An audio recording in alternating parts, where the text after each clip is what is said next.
Face to Face dito sa TV5.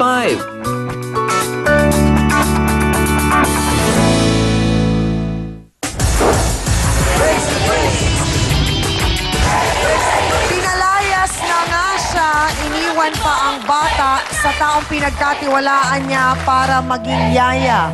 Paano mo ba naisipan, Irene, na kunin si Jeneline bilang yaya? Kasi kinuha ko siya bilang yaya para mag-alaga sa anak ko, hindi para ahasin yung asawa ko. Bakit ba kailangan na magtrabaho ka pa kung may trabaho Kasi naman po, si Jemuel? Kulang po yung kita ni Jemuel sa construction kasi minsan lang po siya nakakatrabaho. Ng asawa mo. Minsan lang siya nagtatrabaho. Magkano ba ang sinasahod niya? Magkano lang po yung araw niya, 250. Hindi kasya sa amin sa bahay, sa pagkain namin, sa kuryente, sa tubig, lahat ng kaya pangangailangan sa bahay, pati nga pangangailangan So sa itong bata, si kulang pa. Jeneline, pinamasahihan mo para umuwi Pinamasahihan ko siya dito. papunta dito para magbantay sa anak ko, mag-alaga. Kaso ahas talaga tong pinsan na to eh. Pinagkakatiwalaan ko sa lahat sa bahay, pati pa asawa ko. Ang Pinaswak niya. sinasabi ay parang nangyari dahil nga nagbibiroan sila sa bahay, kasama ang anak mo at ang mister mo, kinakasama mo. Hindi kayo kasama ni Jemuel? Hindi po. Okay. So, paano mo nalaman na may namamagitan na kay Jeneline at kay Jemuel? Kasi po nung November 5, tinulungan ko siya maglaba kasi ang daming labahan sa bahay, tinulungan ko siya maglaba. Tapos tanghali na ako nakapasok sa trabaho ko. Pagdating ko sa trabaho ko, pinagalitan ako ng amo ko dahil tanghali na ako dumating. Tapos umuwi ako sa sama ng loob ko nung nakita ko sila. Yung nakita ko yung nadatnan ko. Walang hiya. Anong nadatnan mo? Walang mga damit. Hubot-hubad, naglampungan. So, paanong nangyaring ikaw na nga ang nakahuli, ikaw pa ang pinalayas? Bakit ka pumayag na umalis? Hindi na siya mahal ang asawa niya. So?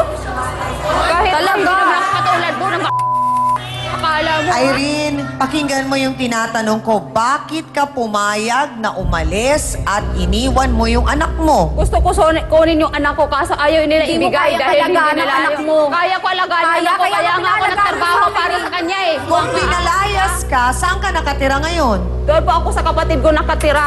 Tinulungan. Hindi niya nga kaya Nahingi ako ng alagaan. tulong sa kapatid ko para Talaga. kunin ko yung anak ko. Kaso ayaw nila.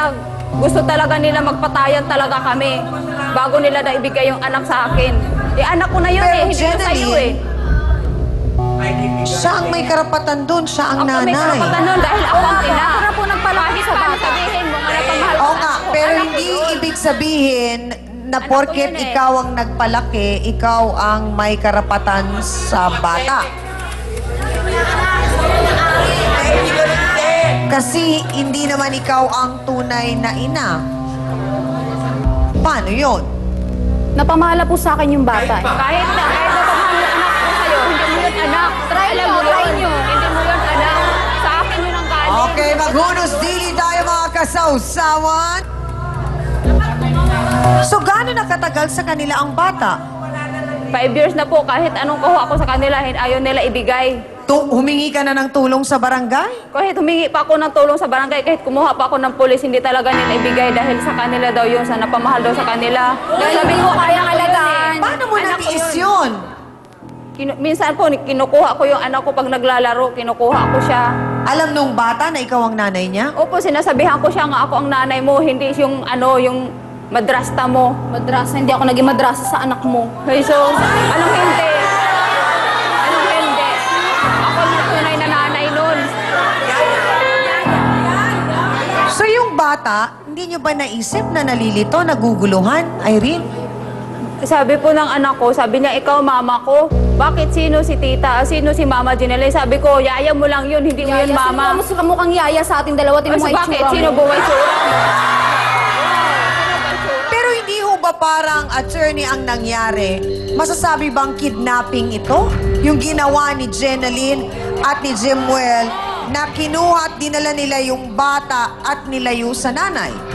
Maaari po yun, Chang, sapagkat pagkapag dinitini ang isang minor de edad na bata na walang legal na basihan, ang mga gumawa noon ay maaring makasuhan ng serious illegal detention.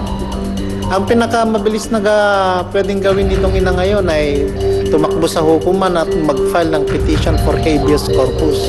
Ano po yun, attorney? Ang petition for habeas corpus po ito ay isang pinakamabilis na paraan upang sa ganon, i-explika ng taong nagdiditine ng kanyang kapwa-tao, katulad yung minor de edad na yon, kahit na ama ka pa, ay walang karapatan sa kustodiya ang isang illegitimate father, sabihin na lang natin, dahil hindi sila kasal ng kanyang asawa. Mananatiling ang parental authority na siyang may kustodiya niyan ay yung ina. Sa makatuwid, kapag hindi nyo napatunayan sa hukuman kung ano ang legal na basihan nyo kung bakit nasa inyo ang bata, kagyat, bibigay yung bata dito sa ina. At kapag hindi nyo ibinigay yon, agad-agad pwede kayong iditine ng hukuman. So, maari pa lang ang kalabas-labasan noon ay parang kinidnap o kinuha nitong si Jeneline at si Jimwell, ang anak ni Irene, na sa batas pala, pag minor de edad, ay dapat nasa nanay. So, pwede pala kayong makulong sa ganawa niyong yun. Dapat lang. So, kahit nasabihin mong ikaw ang nag-alaga, ikaw ang nagpalaki, ay ang karapatan pa rin ay na kay Irene bilang siya ang tunay na ina.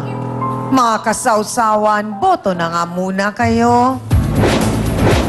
O, eto na mga kapatid. Oras na para malaman ang inyong opinyon. Sa puti, ang tunay na nanay na hinahabol niya ngayon ang kanyang anak na ayaw ibigay sa kanya ng kanyang dating kinakasama na ngayon ang jowa na ay ang pinsan niya. Oh my! Napaka! So, nakanino ang inyong simpatsya? Tumba sa nanay na hinahabol ang anak dahil parang gumive up naman siya. Tanggap na niya na, o edi kayo na nung pinsan ko, pero ayaw ngang ibigay sa kanya. Sabi naman nung nasa pula, ay hindi pwede, ako nagpalaki.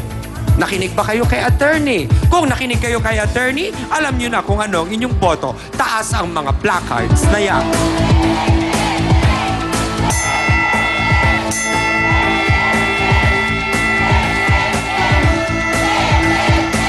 Siyang mukhang naging maliwanag na maliwanag ang paliwanag ni attorney sa mga kasong ganito kung kanino dapat napupunta ang bata, lalo na nga't minor pa ito, minor de edad. So parang kung naintindihan ng mga sawsawero-sawsawera, abay sana naiintindihan din ito ni Ate Jeneline.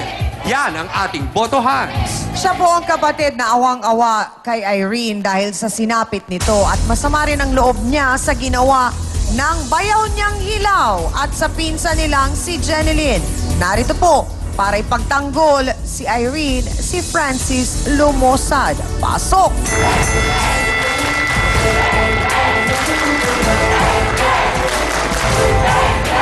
Kuya Francis, sandali lang po, sandali lang. Babae po yan. Kuya Francis, kailan po ninyo nalaman na si Irene na pala at yung inyong bayaw na hilaw na si Jimwell? Nalaman ko yung ma'am, yung nagsumbong yung kapatid ko sa akin. Kinausap mo ba si Jimwell? Pinuntahan ko doon, sinira ko yung pintuan, binugbog ko yan eh. Kung hindi yan nakatalon, patay yan eh.